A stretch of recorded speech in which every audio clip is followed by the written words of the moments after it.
し波を揃えてゆこうお互いを信じ合う五人の仲間まるでスファイブに預けた命飛ぶぜ宇宙の果てまでもみんなの笑顔も持ち帰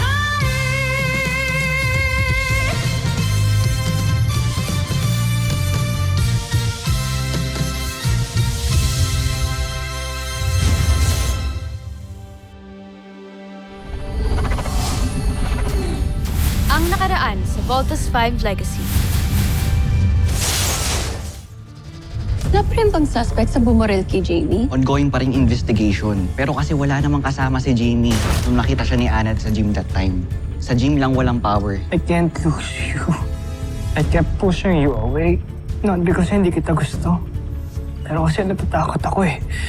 Takot akong malaman mo yung nararamdaman ko sa'yo. I love you. We were able to stabilize her. She's safe now. Patuloy pa rin ang investigation kung sino bumaril kay Jamie. Just because we had a few little misunderstandings, eh, papatay na ako. So don't you think it's unfair to me? Jamie. Katanggalan ko kasi ng oxygen ni Lieutenant Jamie. Baka hindi siya makahinga. It's okay. Saya naman din ako na na-survive ko to eh. I can't just die yet. Hindi ko pa naigaganti si Daddy against the Brazilians. Welcome back, Lieutenant Robinson. Send the global alert. Kailangan nilang protektahan lahat ng citizens nila. What's happening? Aatake ang mga Bosenians. Malaking pag-atake ito. Dr. Hook, hindi pa rin ho kami mabubuo ngayon. Ako pong sasama. Let me prove myself.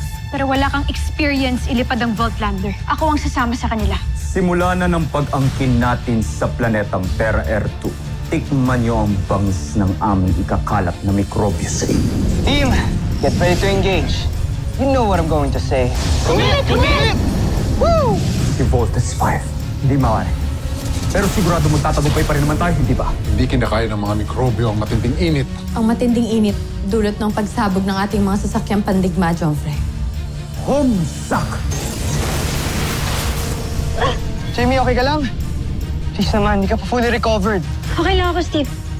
Thank you. Nagpa-pogi points pa. Ano yan, Mark? Sabi ko, stand by, enemies ahead. Sa mga sandaling ito ay naghahanda ng mga Bosenians para magkalat ng nakamamatay na mikrobyo sa buong mundo. Kaya huwag na kayong mag-aksaya ng panahon. Depensahan niyo ang planeta ninyo. Baka patibong niyo lang yan. Walang sisihan. Kapag namatay ang mga tao ninyo, kasama ka na ron. Sinira ninyo ang aking mga plano. Tawa, Joffrey. Tataka ko lang. Bakit tila alam ng mga taga-Terra Air 2 ang pagsalakay ng ating mga sasakyang pagdigma? Baka dahil nakita nila ang ating mga sasakyang pandigma. Hindi ba, Joffrey?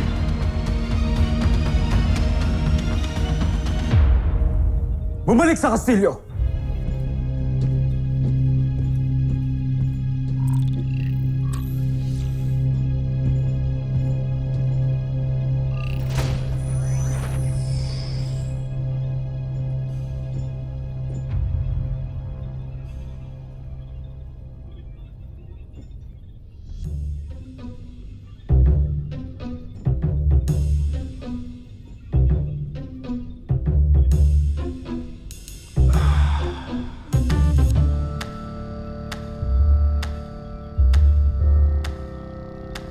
Anong tinitingin-tingin ninyo?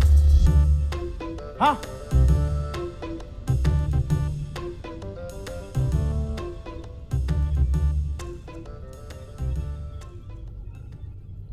Hintayin mo, Zardos.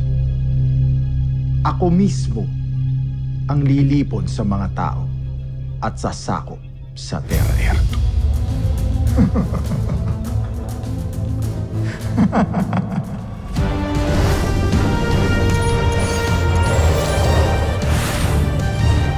CBF Command. Aerial reconnaissance clear. Good job, team. Go back to camp. Roger.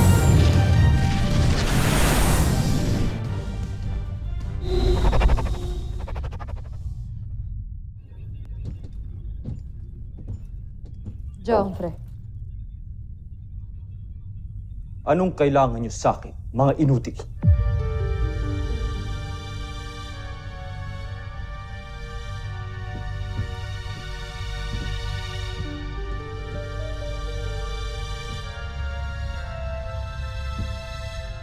May naisip kaming paraan upang madaig natin ang kalaban. Nag-iisip kayo ng paraan para sila'y madaig? O para pahiyain ako ng paulit-ulit sa ating emperador? Etyuma! Joffrey, nakikiusap ako. Huminahon kayo. Isa ka pa!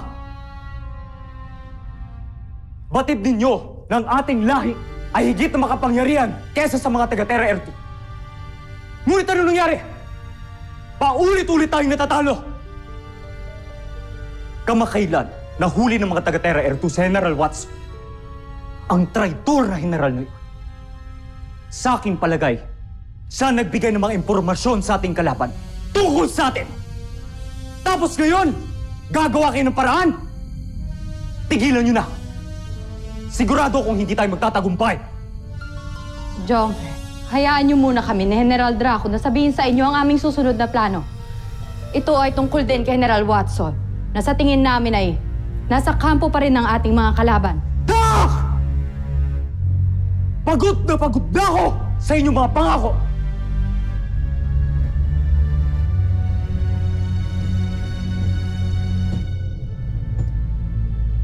May iba na akong inatas para gawin ang aking mga nais. Umaasa akong hindi niya ako pipigo.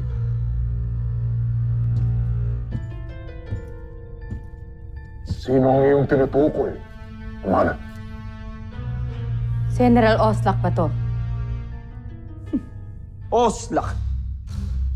Napakawalang kwentang general. Isa pa, hindi ko mapagkakatiwalaan hilat siya ng pagmumukha niya. Kung gayon, sino nga siya, Joffrey? Makikilala niyo siya sa takdang sandali. Pero sa ngayon, ayokong makita kayong dalawa. Gancho ay na.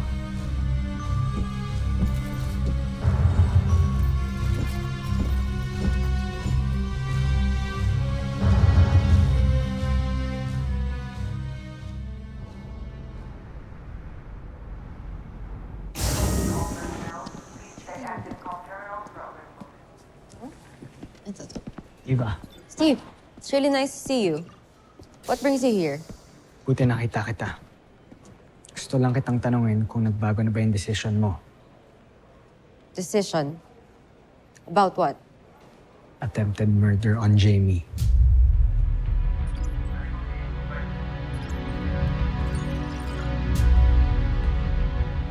Can you give me a break? Sinabi ko naman sa'yo na wala akong kinalaman dyan, di ba? And think about it. Ano bang mapapala ako pag pinatay ko si Jamie? Since alam ko naman wala nang chance for us to be together anyway. Pwede ba? Just leave me alone. Walang mapapala. What about your ambition to be part of the Voltes team? Kaya nung nakakita ka ng opportunity, nagpresenta ka to replace Jamie. Yeah, you're right. I want to be part of the Voltes team because I deserve it. And if you think that I'm that desperate, ba't hindi na lang ikaw yung pinatay ko? You broke up with me, remember? Pinaasa mo ako ng paulit-ulit. You hurt me so many times. Kaya ba't hindi na lang ikaw yung pinatay ko at ginantihan ko?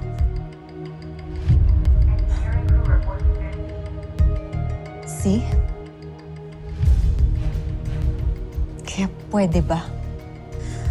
Tigilan mo na ako, lalo na't wala ka pa ding ebidensya hanggang ngayon. Stop accusing me. Eva, you better be telling the truth.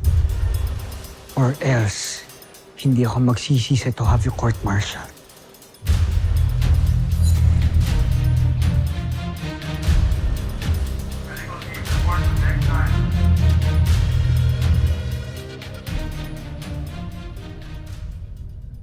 Hindi ko akalaing dadating ang panahong to. Draco, ang sandali na, kamumuhian ako ng ating mahal na prinsipe.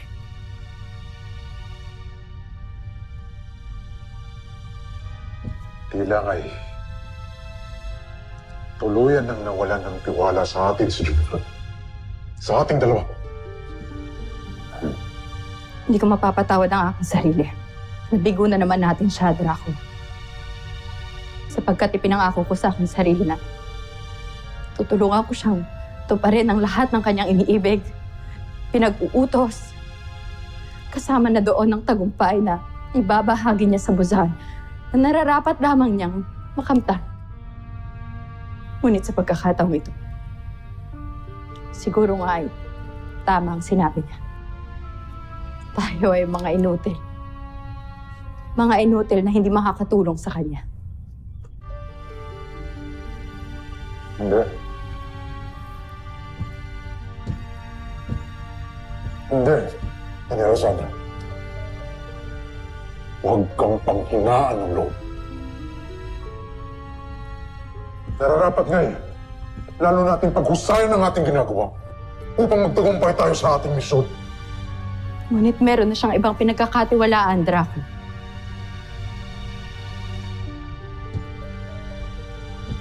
Sino nga kaya ang kanyang tinutukoy na magsasagawa ng kanyang mga utos?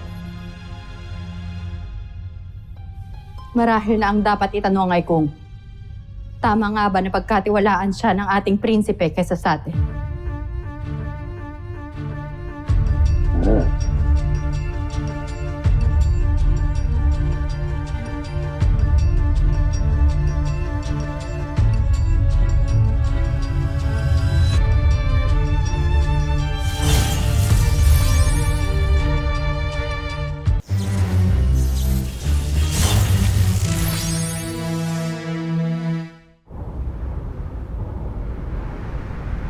Little John, I am sending you to the International Scientific Conference to represent Camp Big Falcon and Voltes team. Talaga, Dr. Hook? Excited na ako. Tatanungin ko na si Octo-1. Sorry, pero hindi pwedeng isama si Octo-1. High level ang security sa conference. Hindi natin siya nakuha ng clearance. Talaga? Eh, sayang naman. Malulungkot yun dahil hindi siya makakasama. Ikwento mo na lang kay Octo-1 kung ano mangyayari sa conference. Sige na. Pasasamahan kita sa sarili mong security detail. Thanks, Dr. Hook. I'll make you proud. Promise. Escort Little John. Oh! I know what you're going to say, Dr. Hook. Now, let's move it!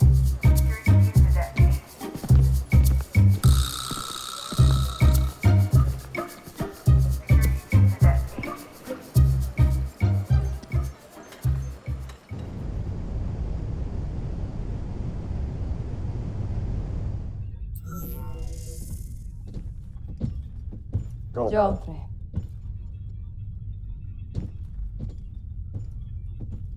Pinatawag niyo ako. Nais niyo na bang makilala ang tutulong sa atin sa pakikipaglaban sa ating mga kaaway? Sino siya, Joffrey? Papasukin ang ating panauhin.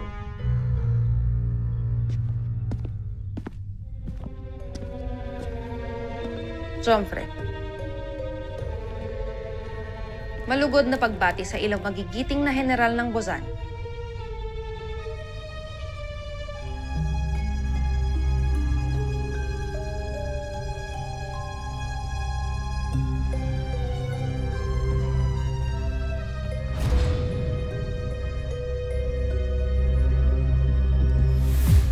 Kontesa Zaki? Ang punong taga-siyasat ng emperador? Tama kayo. Si Kontesa Zaki ang aking bagong kasangga.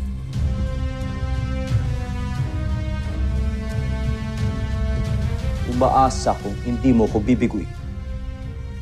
Hindi tulad ninyong dalawa.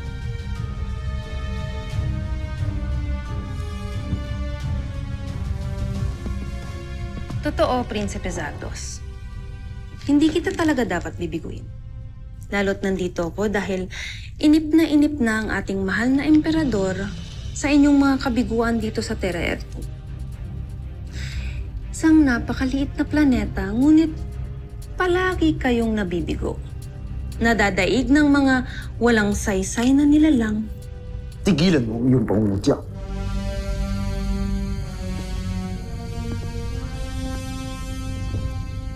Tingnan natin kung saan aabot ang iyong kahambugan.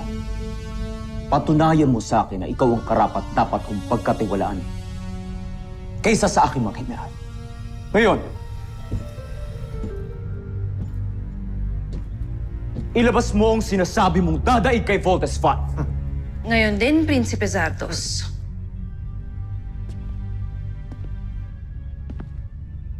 Gustav na Shabakun!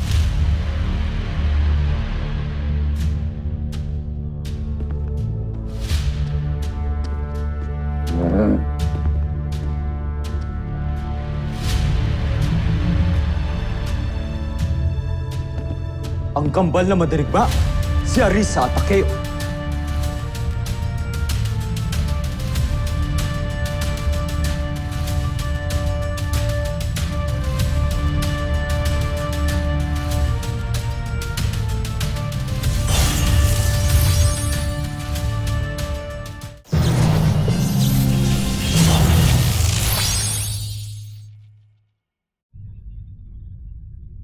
Sila nga kamahalan.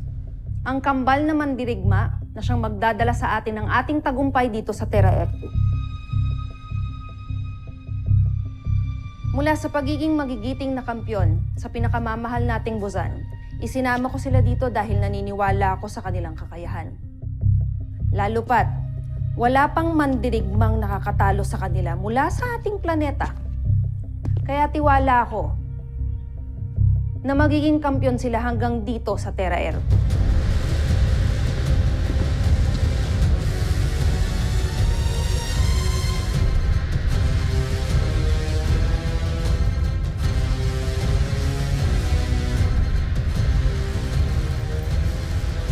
Nagbibiro ka ba?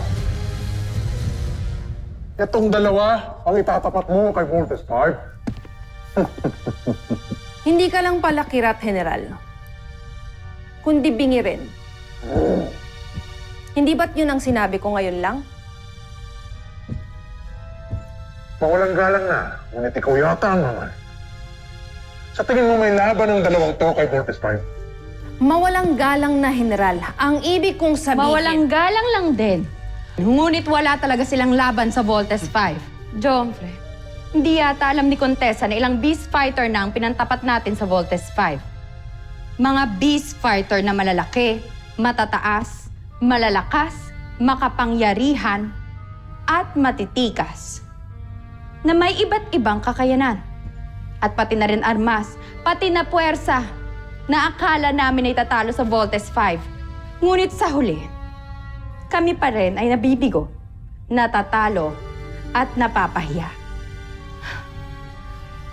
At sila ang gusto mong lumaban sa Voltes 5?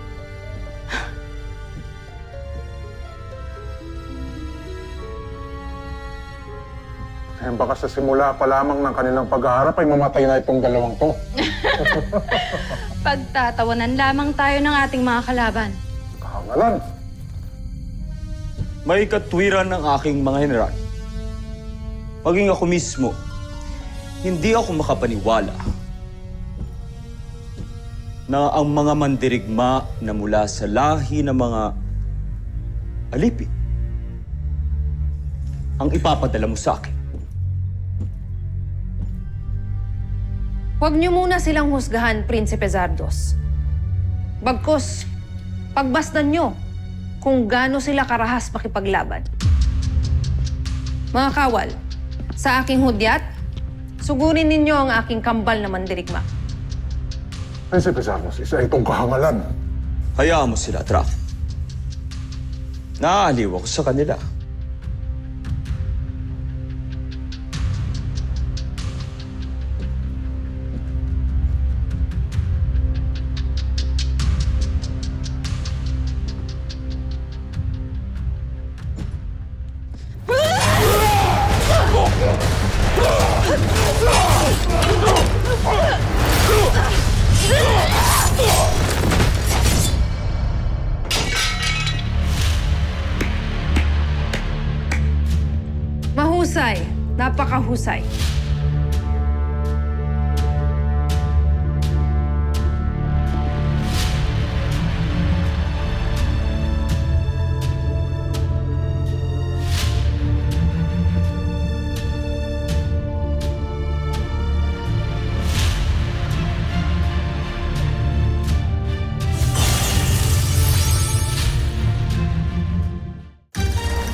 Tila hindi yata kayo natutuwa sa ipinakita ng aking mga mandirigma, Prinsipe Zardos. At bakit ako matutuwa? Napakadaling madaig ng pangkaraniwang kawal ang kambal na ito. Hindi sila katulad ng Voltes 5. Huwag mo silang maliitin, Prinsipe Zardos. Bagkus, bigyan mo sila ng pagkakataon. Hangal ka! Hindi ka marunong mag-isip, Kontesa. Nakita ng dalawang mata ko ng paulit-ulit kung paano wasakin at sirain ni Voltes 5 ang mahuhusay at malalaki naming mga beast fighter mula sa aming kawal. Ngunit ang ibig kong... Tapos ang gusto mo, paniwalaan kita! Na may ibubugat ang dalawang to? Isang malaking kahangalan! Nagsasayang lang tayo ng panahon! Isang malaking kalokohan. Tama kayo, Kosofe.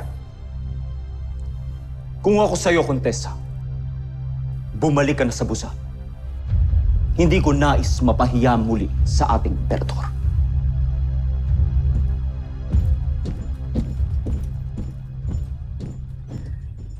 Halika na, General Draco. Iwanan natin ang mga payasong ito. Mga homeless.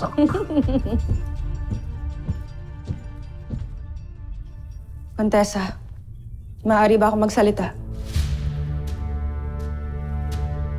Hindi ko naiibig na minamaliit kami ng prinsipe at ng kanyang mga general. Ngunit, hindi ko sila masisi sapagkat narinig ko na rin na ang Voltes 5 ang pinakamahusay na depensa ng Terra Erto. Kung ganitong walang tiwala sa amin si Prinsipe Zardos, nararapat lamang na magbalik na tayo ng Burzad. Hindi. Ibig kong ipahiya si Prinsipe Zardos sa kanyang kahambugan.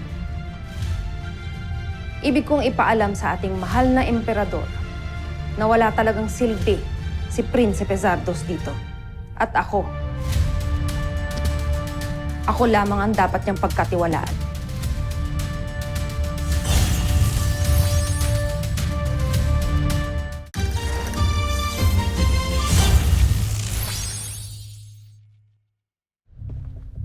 Kung ganon, ibig mo bang ituloy namin ang pagsasagupa sa Voltes 5? Bago tayo nagpunta rito, pinag-aralan ko muna ng maigi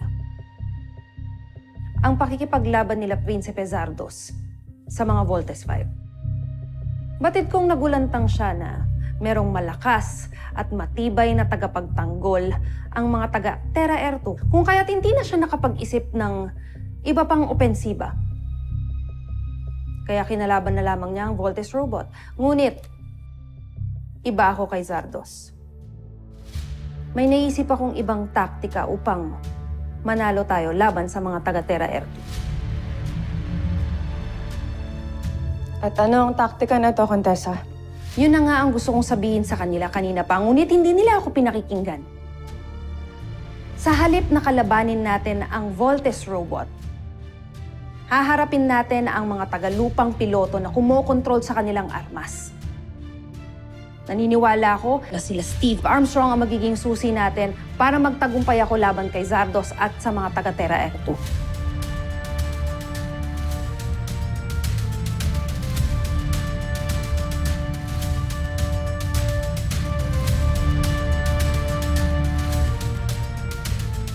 Susunod sa Voltes 5 Legacy. Mission objective is to extract a lone hostage. Mag-iingat kayo, hindi natin alam kung gaano karaming enemy hostiles ang meron sa loob. We're using synthetic bullets for this training. Pero pag tinamaan kayo, pwede pa rin kayong ma-injure. I'll prove everyone na akong best sniper dito sa CDF. Ihatid ka na muna namin kay Marshall. May mga i-assist pa kaming VIPs. Marshall, turning over protective.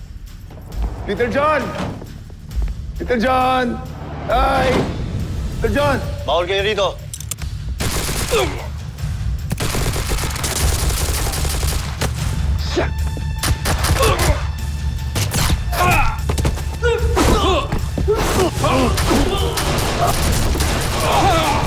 No! Nagkakagulo!